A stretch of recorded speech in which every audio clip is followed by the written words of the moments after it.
All right, guys. Stefan Page here. I'm with Steve Swartz. Guys, we've been trying to figure this whole thing out. I thought the problem with Steve looked like I was the problem. I And was reevaluating my whole life. I was like, man, I'm really bad. This is really bad. Oh, all wow. right, very good. We're just going to begin. Let's start. So we have today with us Steve Swartz. Steve is a, I don't know, chairperson. Yeah, chairperson with ARIIX, Founders Club members. He is a guy that comes from the military, so he's got a military background. And we're going to ask him about his background. All right, he's going to talk a little bit about that. So I'm not going to go too much into an introduction. But guys, we're lucky because we have a person who went from zero, starting brand new in our industry, totally changed his life, became part of what they call the Millionaire Club in the industry. And so he's made really things happen. So if you want to learn, today you got to learn from the guy who's done it before, starting with nothing. And so we're going to ask him a bunch of questions. But first of all, thank you, Steve, for joining us tonight.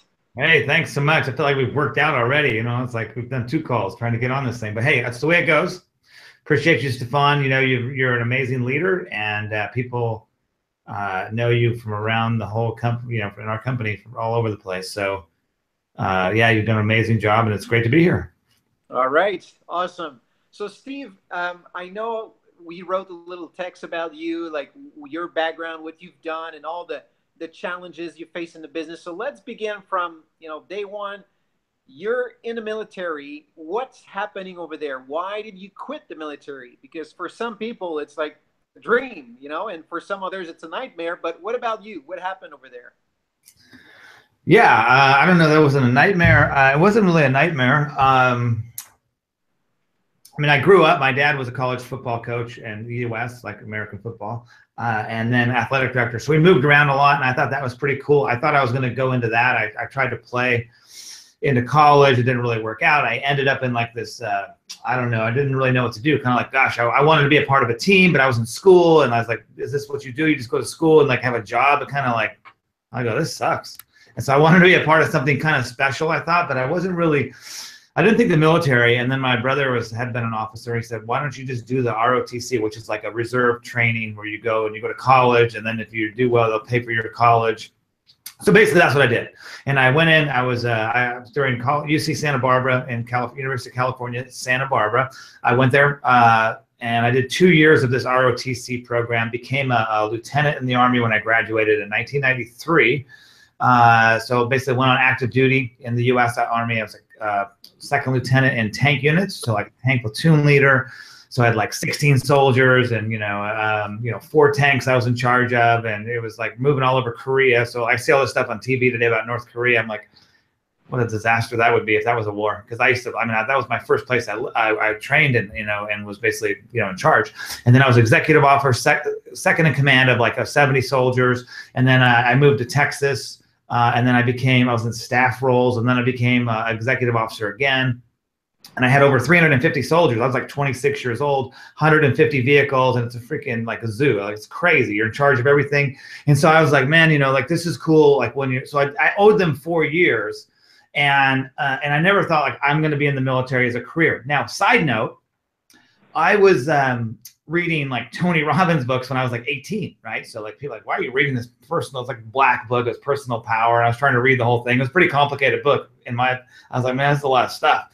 And so I would read that, and then he had infomercials. I would get into all that. I was like, this is cool. And so I was reading his books and then buying like his tapes, even when I was in college. And then I was like following what he was saying. He's like, hey, you need to buy mutual funds. So I'm like a 20-year-old trying to buy mutual funds, thinking like that's where I'm going to go. And like, of course, I never kept them because I needed the money for whatever. And so I would go to seminars, and I was literally going to these seminars. Like I'd go to my parents' house, like they lived in Northern California, and I would go like maybe like on a Christmas, but then I would like see these things where if you went to the infomercials and stuff, they would have like, hey, come to this live seminar. And so I would go to these wealth seminars. Like I'm like 24, like 23, and I'm in there and I'm there with people that are older, and I'm like, man, I want to just like make a lot of money. And I had also a kind of a mentor from my grandmother that was a guy that was a self-made millionaire. And like he had real estate and stuff. So I was thinking like, that's how you have to go. Like you have to go to real estate and stocks. And so like, I was thinking like, that's how I'm going to like make money. I'm going to ultimately be really like successful. And that's where I'm going to go. I don't know how I'm going to go there. I'll do the Army thing, and that's serving my country, and, you know, get in real experience, like, because the leadership experience you receive at that young age, there's nothing that really compares to it, really. And so the pressure and all that. So that's what I was thinking. I was like, then actually I was so excited about Tony Robbins. I'm like, man, but I got to go in the Army for 4 years. Like, oh my gosh. But I was an officer, so it was a little different. It wasn't like I was living in the barracks, and I had the soldiers under me, right? And I had money, and I was making like a little bit of money. But you know, I bought a house. So I started buying real estate properties. I would even go, when I was a lieutenant, I was going to like Tony Robbins seminars in like 1996. I was walking on coals. I mean, Tony's like right there, you can do it, you know, cool moss. And you're like, you're supposed to walk across these coals and not get burned. And, you know, it was like, I was into it. I was like, this is cool. My friends thought it was crazy and whatever, but I don't really care. I was like thinking like, this is where I want to go. I want to be, you know, so then I was like getting to be like 30, and I was like, I stayed in a couple of years longer, because I think a lot of us, if you can relate, we get complacent. Like we know what we're used to. Yeah. So we kind of like stay, right? So I had getting like, then I became a captain, and they said, well, you can go to this school, and then, you know, you start making more money, and you're just like, and you have debts, and you have this, and you're like, well, gosh, if I get out, what am I going to do? I don't really want to get a job. Like, oh, so I kind of like stayed in a little longer, and then I'm doing these like making PowerPoints for like these big briefings for generals, and I'm just like, man, this sucks. And I was like, oh, I hate my life. And I was like, what am I going to do? You know what I mean? And I was like, man, this is not what I mean. I was already over the military. Like I was already over like what was cool in the military. I was like, this is where you're going to become like a career officer, and you're going to like they're going to groom you for these staff things. And then you're going to go get a command, which that's what they try to get us to captains. So then you take over and you're a commander. And like you do that for maybe like 18 months. If you're good, then you'll get another command, like of a bigger nightmare unit. And so more responsibility. And you could do that 36 months. But then by that time, you're like 11 years in the military. At this point, I'm like 6, right? I'm like 6 years in. And I'm like, dude, I am not staying in for 11 years. There's no way, right? And I work for guys that planned the invasion into Iraq later on, like they stayed because they were like the generals. So I worked for like I was around Tommy Franks, all these people that in the US, you probably would have known about who those generals were. So I was around a lot of elite military leadership. I was around a lot of personal development and studying your craft and all of these things. And I was like, it's cool and it's really cool, but I don't really want to stay for 20 years. So that's a long answer to kind of like what to do. But like I saw my friends getting out, and they were going to like working at like, you know, I don't know, like they were applied materials, like when like they were working at like Hewlett Packard, or they've got a job at Dell. I'm like, what do you guys do? Or my friends were going in like the FBI and like they were working for that kind of stuff. So that sounded cool. But I was like, I don't know, FBI. I don't want to be like a cop. I don't know. I don't know. I got to know, like I didn't want to serve in the government again. But yeah. So I mean, it's a long story. A lot of people don't. I like to like throw a little bit of stuff maybe you don't even know about, like to throw in there, because that's where I was at. And I was like, what am I gonna do? It's like, you know, I'm like 29, you know, and then I start to get like, then we get married, and then like we get pregnant, and I'm like, oh man, am I gonna stay in the Army just because I'm pregnant? Because we're pregnant? And I was like, I even went out and tried. So my 30th birthday, I tried out for the United States Army's Special Forces, which is the Green Berets. So I went to their succession, like their, I trained for like, I mean, I was up at like 5 in the morning, dude, walking like with like 85 pounds on my back. Like before I would go to my job, I get like at 4 in the morning and do like 12-mile marches, right? Yeah. Like out on these dark roads, people like flashing at their lights. I'm out there trucking along, you know, working out like 3 times a day. And I went to this course, and my mind really wasn't that into it. I was like, I don't know. I'm either going to get out of the military. I'm doing this. You have to be, when you go to that, you got to be, there's nothing else. Like I can't fail, right? And so I was doing this, and we were doing all these things, and I was like, land navigation course. It was like a lot of like crazy like land navigation, which means they give you a compass and you got to walk like 7 clicks through all this kind of stuff and find a dude on the side of a hill. And I was like, I sucked at that. I just tell you straight up. I was like, I wasn't good at it. So I was like, man, this is not working out. I said, you know what? I'm leaving. And then 6 weeks later, I went back. I said, guys, I'm not doing this. And so I said, I didn't care. I didn't care with the ego. I didn't feel like I failed. I was just like, I'm not doing this. And literally 6 weeks later, I got out of the Army, and I read Rich Dad, Poor Dad. was 2000, August Yeah. 2000. I had like 30 days leave. When I was in the Army, also, I had bought like 3 rental properties. So I owned a 4-plex that I lived in.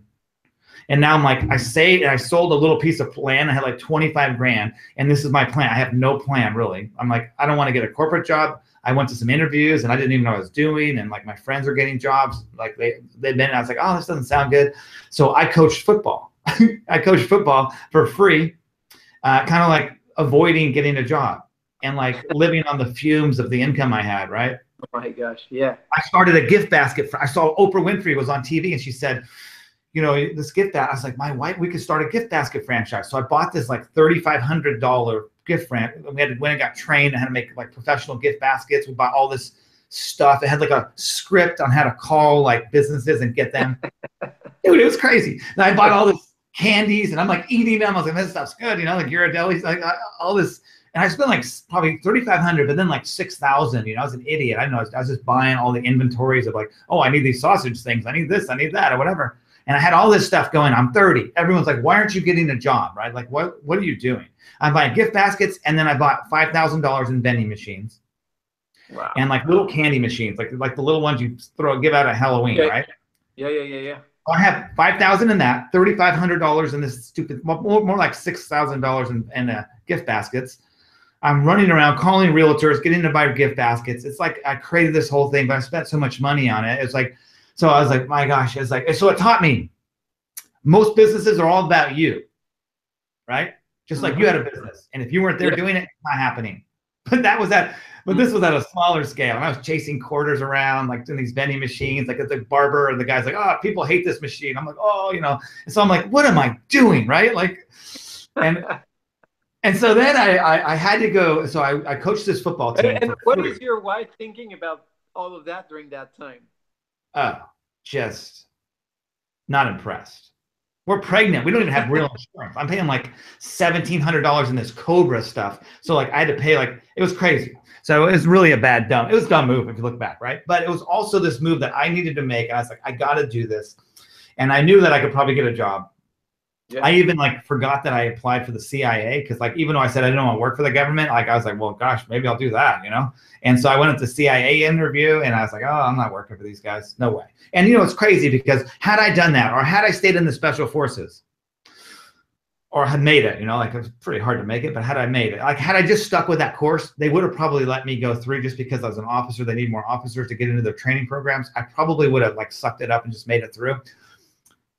Dude, I don't know where I've been because like 2 years later, a year later, the whole world blew up. And then that unit I would have gone to, like they were just all over Afghanistan doing crazy stuff, right? So I'm not saying I would have made it, I would have been there, but like that could have been a path, right? But I said, no, I'm going to get out. I'm gone.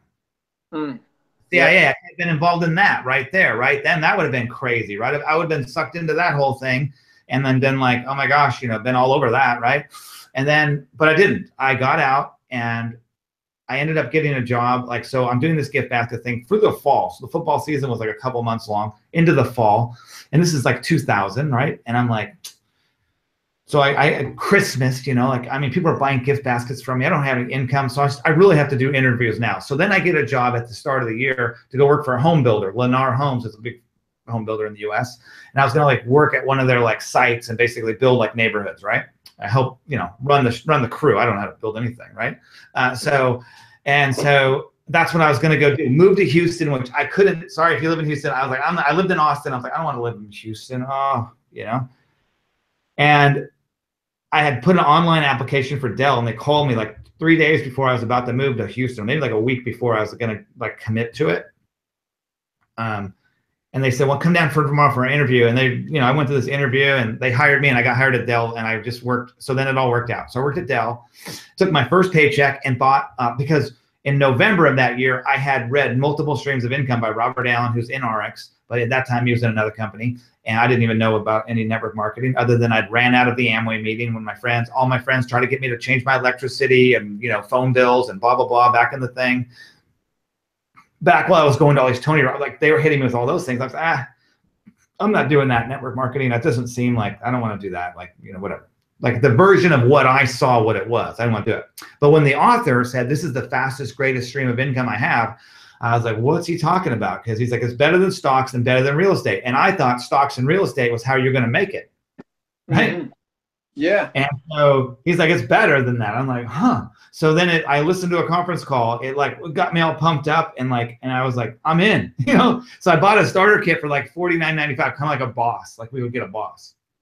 Wow. Okay. And I didn't have nothing. I just had that. And I was watching videotapes for like 2 months. And then through Christmas, and then I finally decided, I think I got to get activated. So I took my sign-up bonus from Dell and bought like the highest package, right?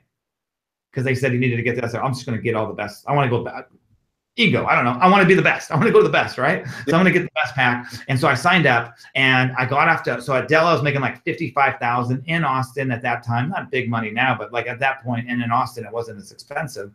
About $55,000, which was actually less than I was making in the Army, which was crazy. And then a little bit less. And I was making 0 in network marketing. Right. So in network marketing, what happens is we are, so when you get a job, like I got a job at Dell. And so like for the first month, what did I really do? I went to training, you know, on the job, I'm like shadowing somebody. They're paying me and I hadn't done a damn thing. Right. Yeah. So we're basically, when you start a job, you're overpaid, right? Because you really aren't producing. Mm-hmm. Right. But they're paying you a paycheck. And in network marketing, when you start, you're very much, you know, you could be working and calling prospects and talking to people and you make 0. Like you make nothing, right? And then you're like, this sucks. I'm like, I have a job and I'm working over here and nothing's happening. I can't even get one person to sign up. You know, I made like $38. And so I'm working at Dell. They have a layoff. Like within like 6 weeks of me being there, layoffs. I'm like, they never had a layoff in their history. So now I'm like, oh, I'm in this, which I don't want to be here anyways. I was in the Dell factory looking at this thing going, how did you get here? And I had like this sick feeling in my stomach, like, be like an elite guy. Like you're like, well, this was a quarterback and you've been this and you did this and you were in college sport. Like, you know, what are you doing working as a freaking cog in the wheel of this job? You know, I was like my mind, I was like, no, I can't work here. I don't want to work here. But I was like, I wasn't stupid and just quit. I was like, okay, this is like, for me, it's like, hey, those jobs are like, you're working at like, he's like, that job is like, you're an actor waiting on tables. You know, it's not what you're going to be. You're just doing it. You have to make the income there. And he didn't know about this stuff yet. Like, that's what he said to me later. But I had to frame it in a way that, okay, I got this job, I got an income coming in so I can pay for my bills, and we got insurance, so that covers the baby thing. And so instead of buying the crib, I bought into the company. I bought into the business. And so I bought into the business, and then like I stuck the stuff in the closet and didn't use it. And I like, because I was trying to hide that I started another business, right? Because oh my gosh, right? So I was like, right, it's a big basket franchise. Yeah. And by the way, I was losing money in the stock market. I would do these stupid stock, oh, I'm going to hit it rich. I blew it, lose all $3,500, gone, right? So yeah. All of this is going on in like a short period of time, but it was like my journey to get to where I needed to go. So in network marketing, as I mentioned, you're underpaid. So I'm going, and like in like 1 month, I think I made $38. And I think it was because my upline put somebody below me. It was, and I had signed up one person with like the most basic level. And it was like, my presentation was like, I showed the guy a video. I said, dude, are you in? He's like, yeah, I'm in. I was like, oh, I don't even know what I'm showing. Watch this. I'm in, right? That's basically the invite. And it was because he knew me and he signed up. And so I had my first rep, but I didn't really make much. I didn't know I was, and so then my upline had put somebody under me or something like that. And so like I made $38 and I thought it was a bill to me. I was like, what's this bill? Another auto ship thing? Gosh, man, how much money am I spending on this stuff? Right? I don't even use the crap. You know what I mean? And like, I didn't even I was like 30. I had just gone out to special forces training. I didn't take a vitamin. I was like, what's a vitamin? I was like, vitamins? I don't take that stuff. And so, it's going in. So then I started making a little bit of money, but I'm working with somebody that was like, so one of the keys is I had a mentor, I had a team, like people that are part of your team are lucky because you're making multiple 6 figures and they get access to you. So they can plug into someone who's successful more than they are. So what I got good at is just learning how to talk to people. And I just did it like I was talking in the military, like, hey, Stefan, what's up, man? Where are you from? Okay, cool. And I just got to know people like that. So then I started seeing like people had objections and they would say, it's a scam. I'm like, what? I'm a freaking Army captain. I'm not a freaking, I want to kill you. Like, tell me I'm in a scam. I was like, I got mad, right? And so I was like too aggressive, right? Like, the people are like, this guy needs to go to charm school or something.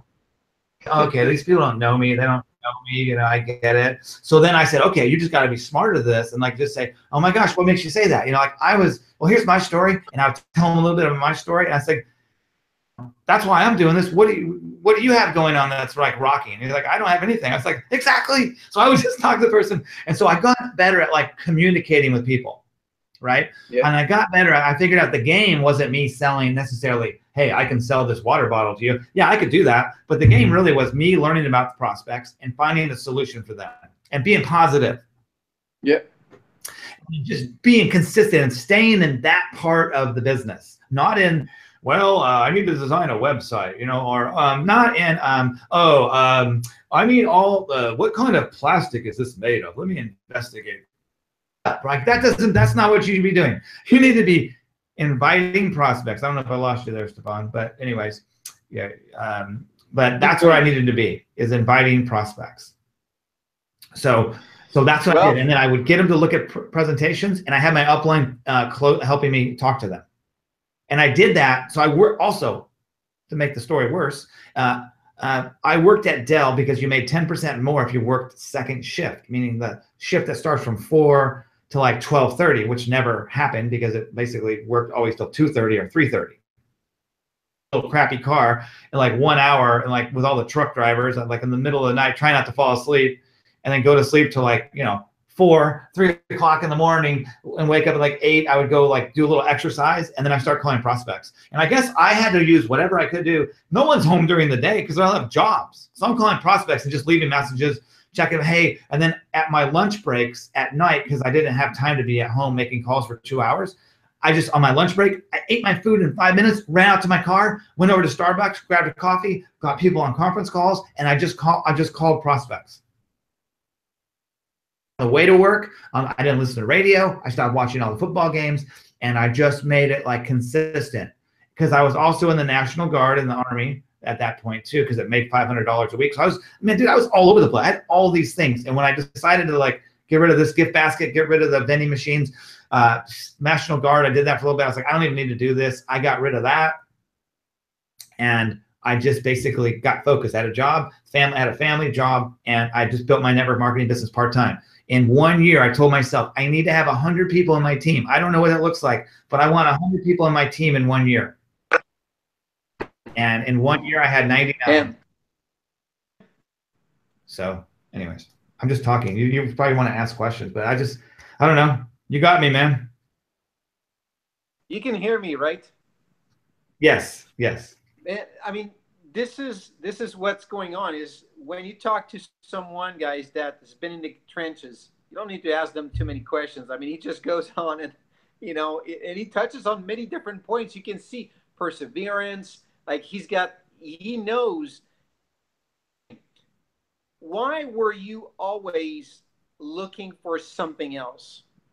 Like, what were you after in those days? Like, was there something you had in mind? Because obviously you left the military because you wanted something more, but then you read a book and you learn about, okay, let me do vending machine. Like, why all of this? Like, why just keep on pursuing? Oh, because Robert Kiyosaki said you needed to have your own business. Like, if you want to be wealthy, you can't work for somebody else, right? So he's like, you need to own your own business. I just didn't get the next book, which was what kind of business, right? I was like, yeah, I jumped the gun. Hey, a business, right? I was like, oh my gosh, nightmare, right? So thinking like, okay, you need to, because he was talking about you needed to create enough money coming in, and I was like, that made sense, because I had like 3 real estate properties which all had good cash flow, but it was nothing that was gonna like, I couldn't like live on those, right? I couldn't like, they had to take care of themselves. I didn't like, and I'm sure somebody could flip a bunch of houses and do all, I got it, whatever. Like, you can always find those things. But that's not the path. I was like, no, you need a good residual. And I understood the residual income thing. And so when it talked about that's what you could get out of network marketing, a real residual, I was maybe dumb enough to believe it. I don't know, but I wasn't really dumb enough to believe it. I believed that it was possible. And I had people that I knew from like working in the company that they had that. And I was like, let me get this right. You made 260 grand last year, or 300 grand last year, and you don't have a job and you don't work for anybody else. You don't do anything else. Like, nope, this is what I do. I'm gonna do what you do. You know what I mean? Because I didn't know anybody that made that kind of money at that point, other than like they were like college football coaches, and they probably didn't keep their jobs very long. So, you know, that's where I was. Go ahead. And through that process, did you have like some doubts? Because of course your $38 check, the first one, I mean, did two of those down or? You know, what it was is I was like, okay, I always framed it positive. Like I didn't look at it like, oh, I didn't make as much as my check this week at my job. You know what I mean? Like, well, no kidding, dummy. You've got 3 people in your team, right? It's not possible, right? Like you got, so what I did to myself is I said, I got to play a game with myself. Like meaning that I'm going to play a game of, okay, this week there's 12 people in your team. I mean, this month, right? And we had a weekly paycheck, but this month I've got 12, right? I could count them. I was like, all right, next month I want to have 20, right? And then the next, but it took me, what happened was I didn't make very much. I made a little bit. I'm not, so I started basically in February of the year, 2001. I started really working on it, like trying to work on it, you know, really work on it. Let's be real. I wasn't calling 20 leads a week. I was calling a couple of people and showing, but I was like, you know, it's one of those things where you're excited, but you don't know who to talk. You don't like you don't even know where to like, I don't know. I didn't have like a big friend. I mean, I talked to some of my friends, but like you wanted to like get it going, but like I was just like into it. I thought it was cool. I thought the whole concept, I studied the company. And then I was like, man, you know, this is really awesome. And it made me feel like I was a part of something that was could be pretty cool. But the big thing, and this is something that I would tell you guys, because we just named what's going to be the next convention, and it's going to be bad to the bone. We just did it yesterday for ARIIX, and it's going to be awesome. And so it's going to be at the next in March 9th and 10th in Orlando. So you need to get there. And so why? Because I had to go. All I knew is I had a guy that was in Utah, of all places, that you know, that had 6 kids. He's a Mormon guy, nice guy, but I didn't, you know anything about. I never met him before. I never saw his photo, and so we didn't like. Maybe I saw his photo, but I never saw it. Like we didn't have video chats and things like that. I didn't even talk to him like this. We didn't do this. So all I did is talk to him on the phone every day, and I talked to my upline. I was on the phone, plugged into him every day, either asking him a question or bringing him a prospect. Okay. And never being a pain in his ass, right?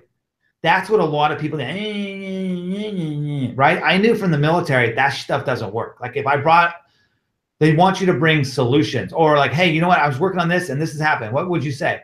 What would you say? And I don't know. I would write it all down. Okay.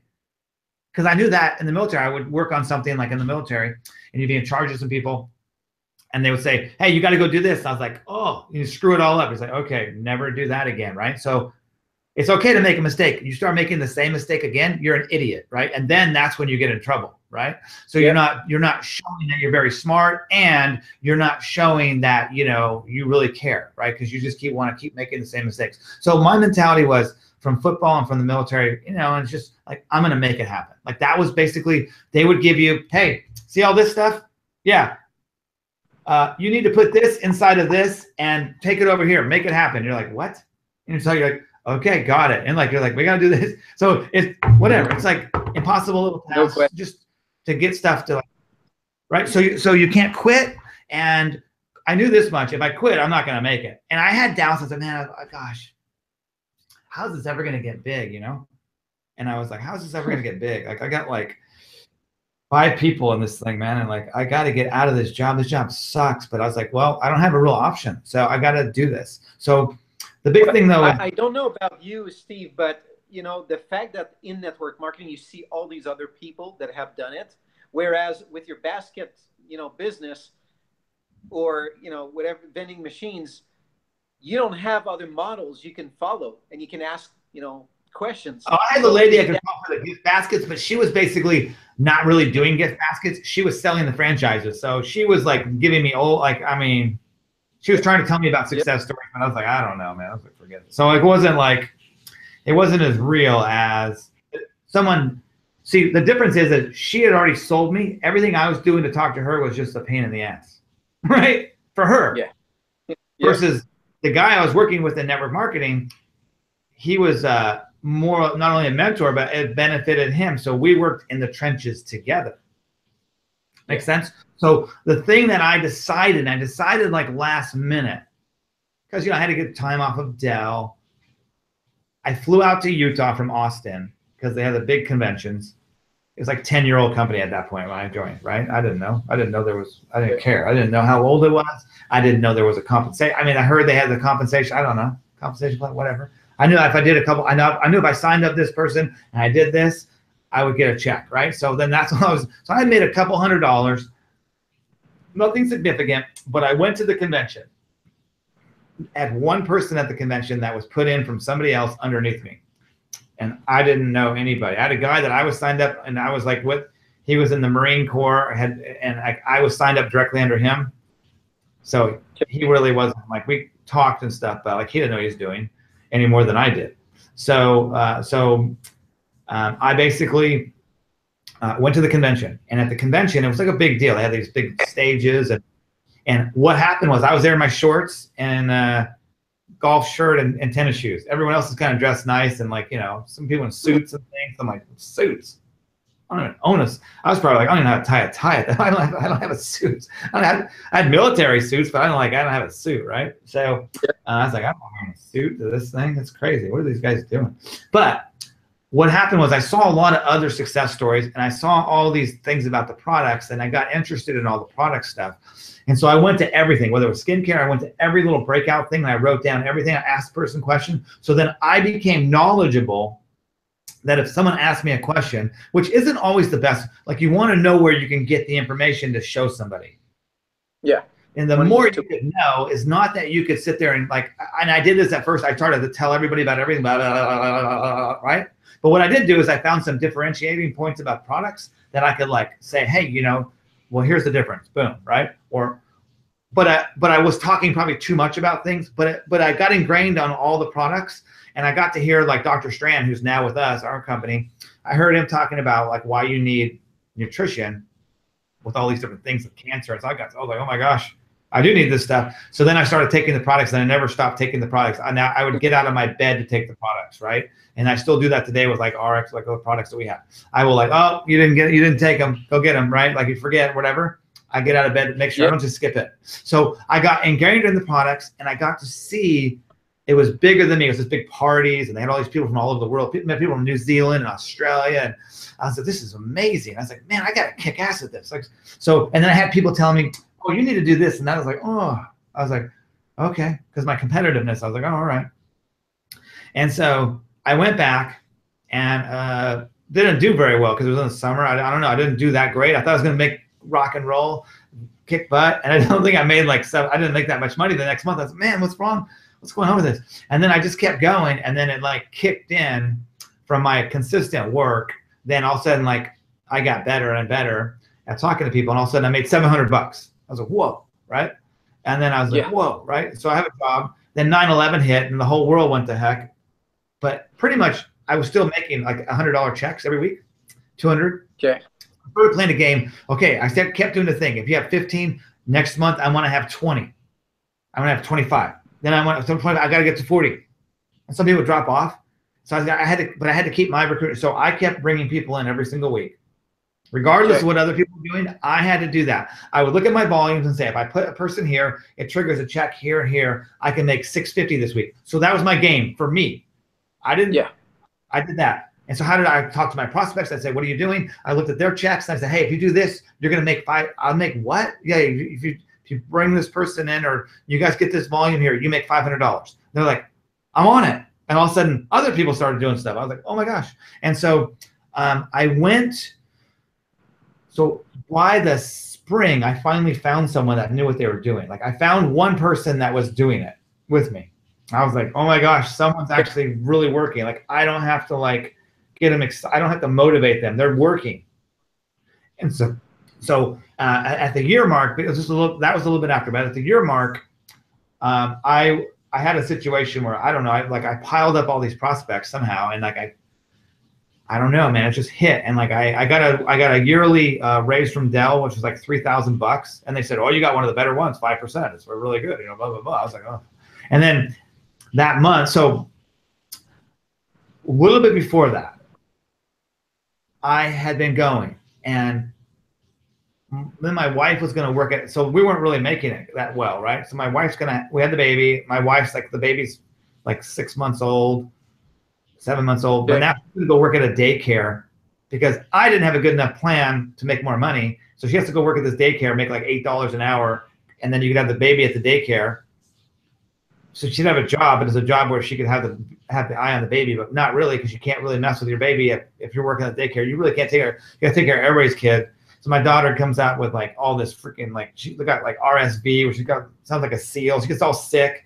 And I went to the thing and I was like, oh my gosh. I was like, I got pissed. I was like, you know what? You're fired from that. You're out of there. You're not going to work there anymore. She's like, I got to put 2 weeks. I was like, you don't need it. And I got really pissed. I called my upline guy and said, hey, listen, we got to make this happen right now. It was like right around like Thanksgiving, our US time, like November. And I made like $1,000 that week. That was more than she would have made like in like, I don't know, a month and a half at that place. So I was like, you're fired. You're never going back there again. I don't care. Forget it. Just tell him tell him you died or something. I don't care what happened. Like, just, you're not going, right? Okay. And so like $1,000. And then the next month it was December, right? December. Oh, it's a bad month. It's December. Everyone's doing Christmas. We better not work on any businesses. Let's shut it down and we'll see you in, I don't know, January, right, Stefan? That's what people do. Yeah. I made $2,500 that month. And I made $1,500 calling prospects during Christmas week.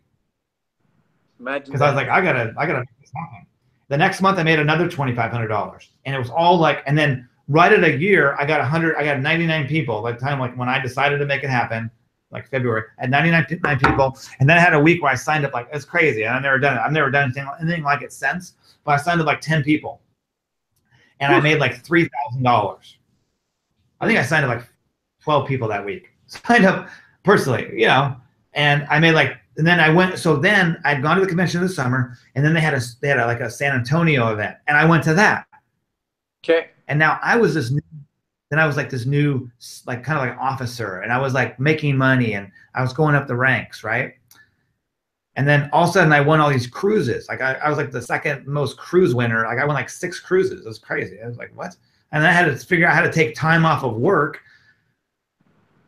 cruise, right? So like I started building more beliefs, but I didn't get like, oh, I need to join this other company. If someone told me about something else, I was like, get away from me. I was like, I don't know. This is the best company. So like, that's how I was like, I didn't even like I didn't even think about those things. So it took me about another year. I think that my first year in network marketing, I made $6,300. Most of that was made the last 2 months of the year. Right. Okay. The next year I made $54,000 part-time while I was working full-time at Dell, which was a crazy, we'd work Saturdays, we'd do all that stuff. And then after that, I started looking at, okay, it's time to, they were having another baby. So I stayed on for the insurance thing. And it was kind of a good story. I started making like, $10,000 a month, and I was making like $6,000, and I started making like $15,000 a month part-time. Right? I was like, this is crazy, right? And I got it because I got enough people in action. And then what I figured out, and what you start to figure out is, first, it seems like you're doing everything in network marketing. But then it's like you go, okay, I got these legs, and I got this other leg, and I got these lines. And in these lines, I need people that are like the generals of these lines. Yeah. Right. And those are the people that are my go-to people. And so maybe if you want more, or you re-enter under, and you have those. And those are the people I talk to every single day. Okay. And these are the people. And so it took me about a year to get a good one. That was it. The next year I got another good one through someone that signed him up, luckily, and then quit to join another company and left this guy hanging. And that guy is Simon Chan from MLM Nation. Right? Trained him from like, but he didn't know nothing, right? And now he's like a big star in network marketing. But he started working, and getting him to be full-time. And then I had another guys, and I had like four really good leaders. And you could say you could get more, and maybe this and this, but I had 4, and I had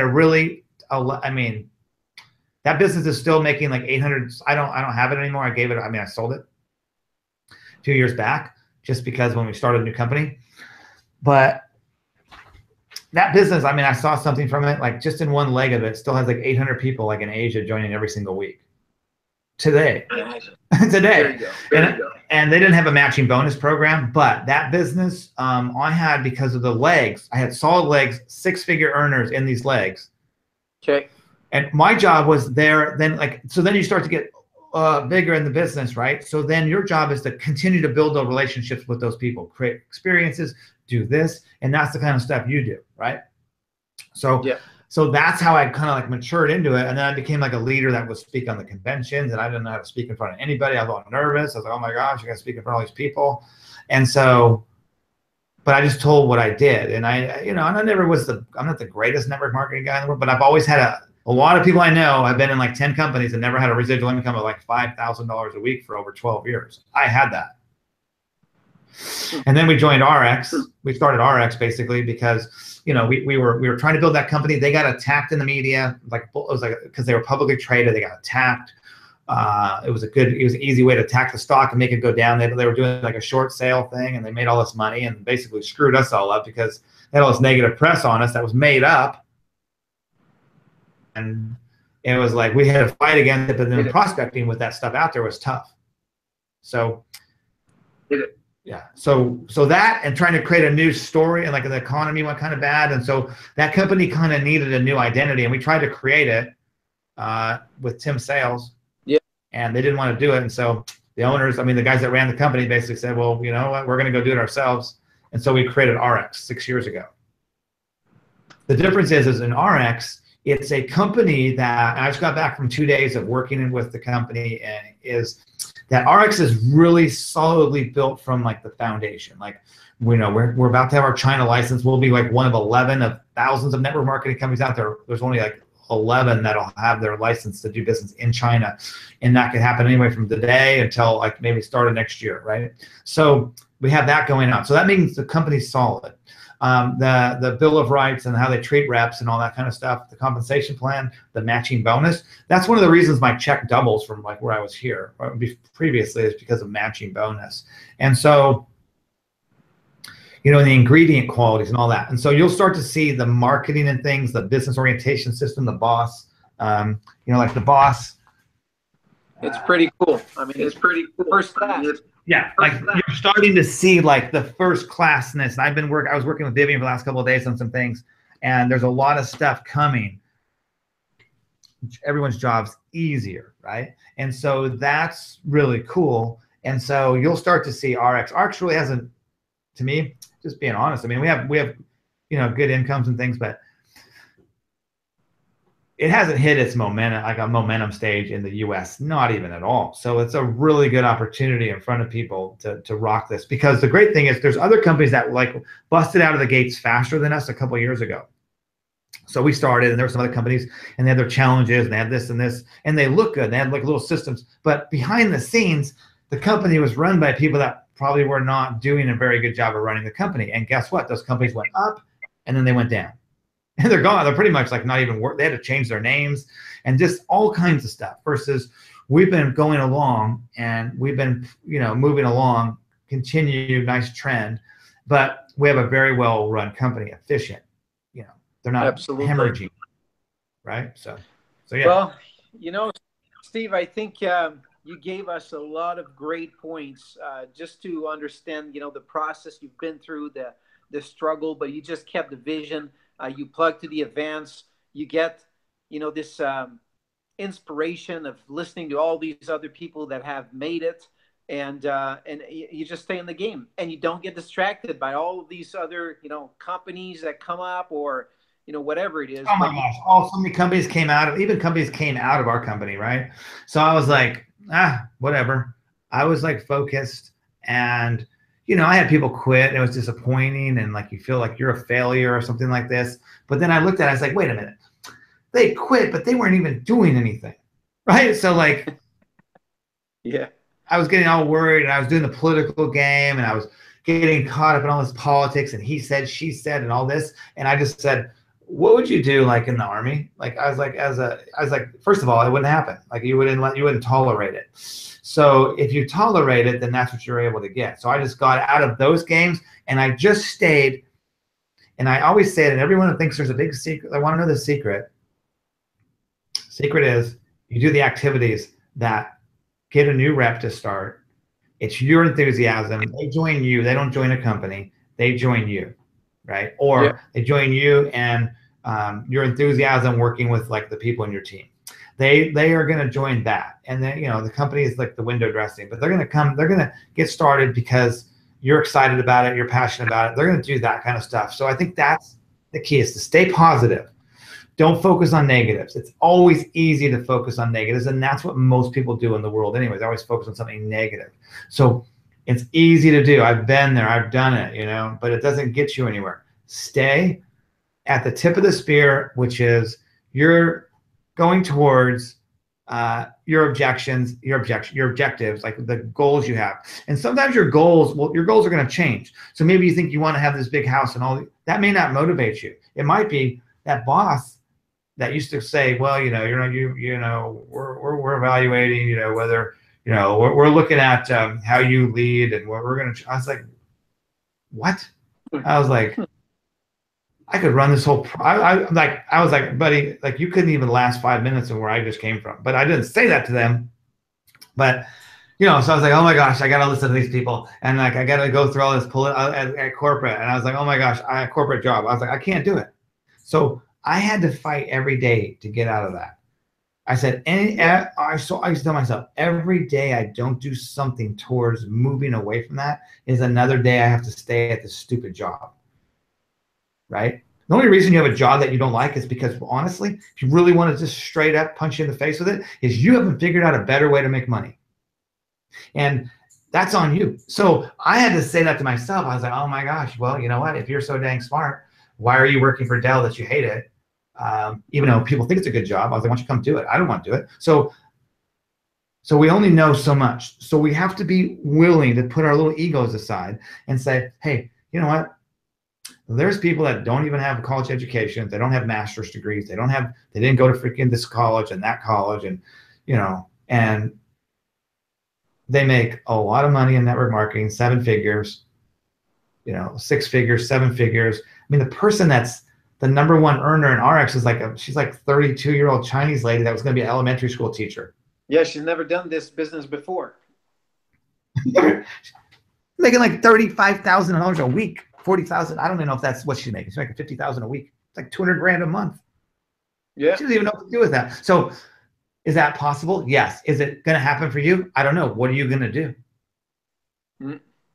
You got to get better. You got to get better. You got to get better at the basics. So anyways, we've been talking for a while, Stefan, after our nightmare of getting on here. But I mean, you know, you have to learn the lessons and just be, it's not going to, if you stay in long enough, you can find some good people, but, you know, try to get it going a little faster and don't get discouraged. Most people aren't going to do it anyways. Most people like to flake out. Most people aren't.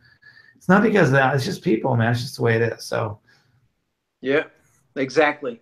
Well, you know, guys, I think you get the point. What we're trying to convey to you is that there's so many different people with different backgrounds, and you look at their story, and it's the same principles apply. And look at like Steve.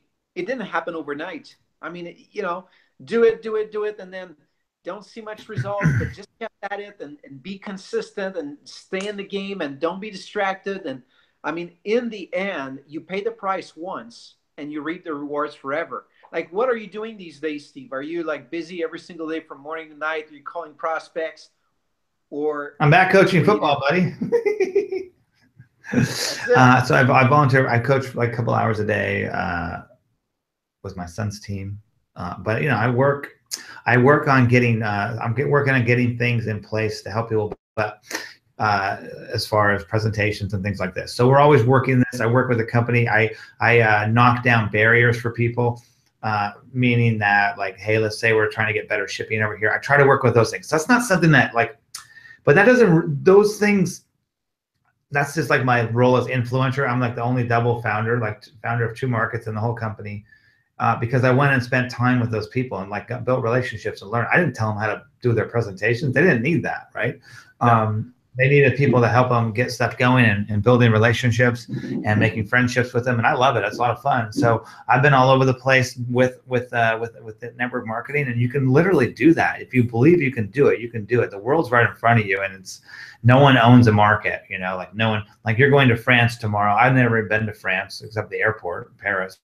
And we have a team that's like doing massive volume over there, all from like people that were signed up like 6 generations from like where I started it, you know, like in other words, I signed a person, they signed up somebody, this person signed a person, that person signed up a person, and then they were able to talk to somebody that wasn't happening in their company in network marketing, and they brought in this person that really wasn't as successful, I don't believe, in their previous company as they are now. Yeah. Right. Yeah. And exactly. so you're leaving tomorrow to go hang out with those folks in France, and so to be there. And there's an event next week in the UK, and you know, we have an event in North Carolina. So look, I would get to as many events so that you want as many people to get to events so that people they get to see their version for themselves of the company. They get to meet people. They get to hang out and build relationships. That's why you go. It's not a pep rally. It's not a rah session thing. There could be some of that, and that could actually be good for you. And if you think it's not good for you, well, maybe you have a wrong attitude about it, because actually it is inspiring to see like 5,000 people in a room like we did in Hong Kong. It was pretty amazing. We got called up on the red carpet. I felt like, why am I getting called? I mean, like, you know what I mean? I still like, why are they calling me up? You know what I mean? Like, I don't feel like I'm just normal. Like, why are they calling me on this red carpet thing and like getting called out? You know what I mean? It's crazy. So, but it's exciting. And so get to Orlando, you know, get to that event massively. If you know, this next weekend in North Carolina, they're doing an event. So you've got a lot of options, and I would get to these events and meet the people. Yeah. And if you think you can't afford the event, because it's happened to us, you know, where, you know, we're tight one on this small budget, and I mean, trying to put food on the table, but you know what, you make the sacrifices, you do it. And, you know, now looking back, I know that I could not afford to go to the event. You know, now I know that the impact it had on my business and where I'm at today, it's because I've been sticking in the game, but also going to events, getting the inspiration, coming back, fired a little bit more, do a little bit more. And so that's what propel you to where you want to go. So if you're sitting out there, right, and as the last thing I'll say, and I learned this from taking some other course stuff I was doing, it's like if you want a way out of a financial hardship, like let's say you're in a financial pickle. I mean, does that make sense? Pickle, does that translate to you? No, but that's fine. Let's say you're in a financial situation that you don't, it's not ideal. There's only one way out of it, right? And so it's not to a lot of people. What they do is so let's say they need to make more money, or they don't have as much money. They got bills, they got all these things going on. It's like pressures, and they're like, you know, it's just like plugging the holes, and it's just like stressful, right? And that alone is enough reason. That could be your one motivation. So here's the way out of that. And it's a pretty simple process, but a lot of people overlook it. So what a lot of people do is they will budget, right? They'll look at all their budget, and they'll start economizing their life. Like, oh, well, you know, I don't need this, so let's not have one of these. We'll just drink from the sink, you know, like we'll movies, we won't go to restaurants, right? Which, you know, not bad ideas, right? But people start to like withdraw from everything, and so they become more poverty. Like it's just like it's not right, and it's not fun, and it sucks, and so they're starting to like shrink. Does that make sense? Yeah. Those things are a step, but a way you get out of a financial hardship is you have to have something. You have to promote. So let's say that you didn't know about network marketing, you had a job. How would you promote? Well, if you're at a work, you wouldn't like brown nose people and kiss people's butt, but you would do the best job possible. And so when someone saw that you were doing something really awesome, they would say, hey, that's the next person for promotion, which means you could get more income. Does that make sense? Absolutely.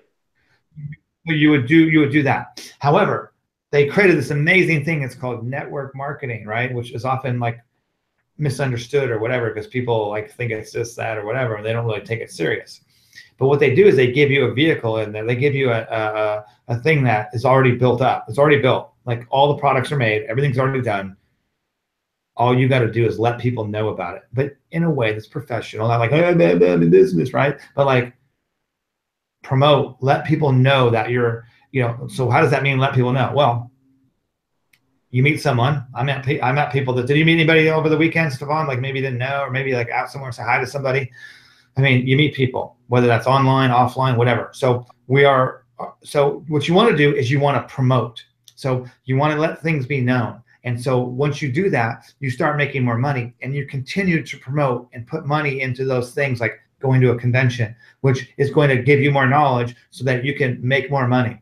And so that's where you want to stay. And as you start to make more money, you put a little over here and you kill off this bill and you do this and you keep making more money. And then you start to economize and you start to budget, things like that. But you have to create more income, because the sales of stuff, whatever, right? Any kind of business you're in, you're selling something or whatever you are.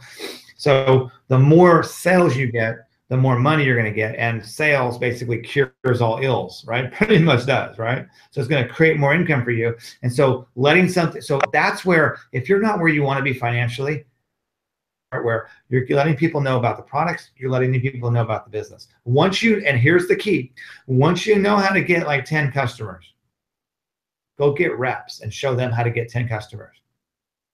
Don't go and get 2,000 customers, because you'll be very tired, right? And you have no leadership. You have all this volume, especially in ARIIX, like from auto balance, and you'll have 0 leaders, right? So no one else is helping you promote. And so it's crazy. It defeats the whole purpose. Absolutely. Right? I'd rather have 10 people in this line, 10 people in this line, 10 people in this line, 10 people in this line, all selling 100 points this week. That'd be pretty good, right? Exactly. Yeah. So then you're getting the leverage. That's the leverage in network marketing. And then as you start to grow and grow, here's one of the keys. You got to get your team to over 100 people. I did it. I didn't do it fast. I did it, and it would ebb and flow. But once you can get over 100, you're always going to have people leaving the business, just because people have excuses, people have situations, people have, oh my gosh, my husband's like killing me right now about this, oh my gosh, we need to pay for this. So people don't look at it like what I'm saying. They'll just go with, I'm out of here, I actually need $800 to pay for this car engine, so I'm gonna send back my pack and pay. You don't know why, but they'll make an excuse why, but they have all kinds of reasons, and you just got to be like, you know what, as long as I didn't cause that, I'm good, right? So it's okay, and it's just part of the game. When the trainer, when people join the gym and then they don't go, does the person at the gym go, oh my God, you're not going? No. They would be like in tears all day long, right? Just realize that. So if you can get yourself over 100, you can start to get into the momentum, because what happened to me is when I got over 100, I went to 200 fairly quickly. And 200 went to 400 fairly quickly. And so within a couple of years, I had like 800 people in my organization, and now I was starting to make like $7,000–8,000 a month. Don't quote me exactly on that, but that was pretty close. And then in ARIIX, I mean, I have like 1/10 the downline I had in ARIIX, and I make twice as much. So big difference, totally. Anyways, guys, those are some lessons. You got to have your own journey. You got to have your own story. If someone asks why you're doing this, say, well, this is my situation. Why, I'm working with, I just told people straight up, I'd be like, well, I work at Dell. Yeah, it's a good job, but like they already had layoffs. I hate it. I mean, do you like working where you work? Is it like your dream? Oh, of course not. I was like, well, then what are you going to do? So that's what so I talked to people. And then I was like, well, listen, I don't know if that's going to work out, but we should check this out. Well, check this out. I work with this guy. He's used to work in a bakery, and can you imagine? I worked at me. You got like an MBA. I went to freaking I was in the army. This guy works as a bakery, and he makes like $300,000 a year, right? Yeah. So watch the video. I'll put you on the phone with him. Create curiosity. Does that make sense? Absolutely. That's the game. That's the biggest part of the business. That's the part where most people get stuck. They just don't move because they're afraid what are they going to look like. And I mean, if you can get past that, and you're going to get past that by doing it, right? I was ridiculous initially. I didn't even speak English, and I was trying to, talk to people in another language, trying to convince them to look at some information. And so, but you know what? I still did it because I knew if I kept doing it, I would improve and I would get eventually results. And that's all we're doing here.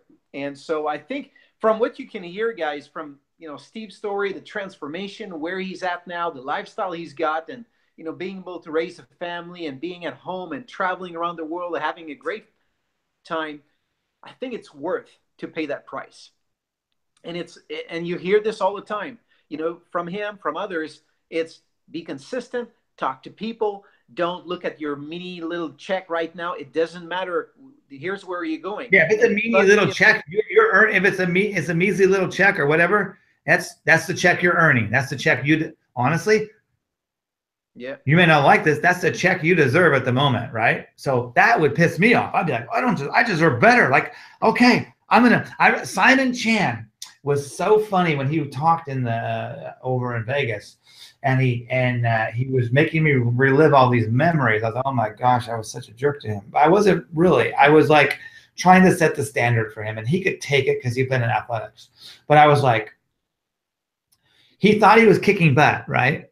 Yeah. But he wasn't doing anything. He was kind of like listening to things, and he would go listen to audios, and he would do this. And I said, I think he was like he would record the calls, burn him onto a CD at the time, and then listen to him. And he was sitting in his driveway of his parents' house. He was visiting his parents in New York. He lived in LA. He was visiting his parents in New York for Christmas. And he was like, I'm going to do these. Like, you got to be consistent I said something like, you got to be consistent every day. If you're not, following up with people every day, talking to people every day, there's no mystery. That's why your check is a 0. Look at your check. If your check is 0, that's because you're not doing what you're supposed to be doing. Right. And so he's like, oh my gosh, I think there was more to it than that. But basically, that was the story. He's like, I can't believe this guy told me I didn't have to do this, and I take Fridays off, and I don't do this. And I was like countering. I was basically saying, no, that's all the stuff you do if you don't want to make money, right? Like, so bust through it, guys. You can do it, and we're gonna consider. And I have prospects. I'm working on people because I have lines I'm working on because I want to. I mean, no one's going to build them unless I start working on it, right? So that's it.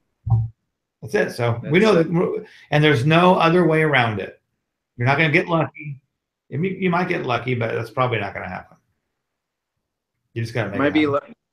Yeah, maybe lucky once. You can create your own luck.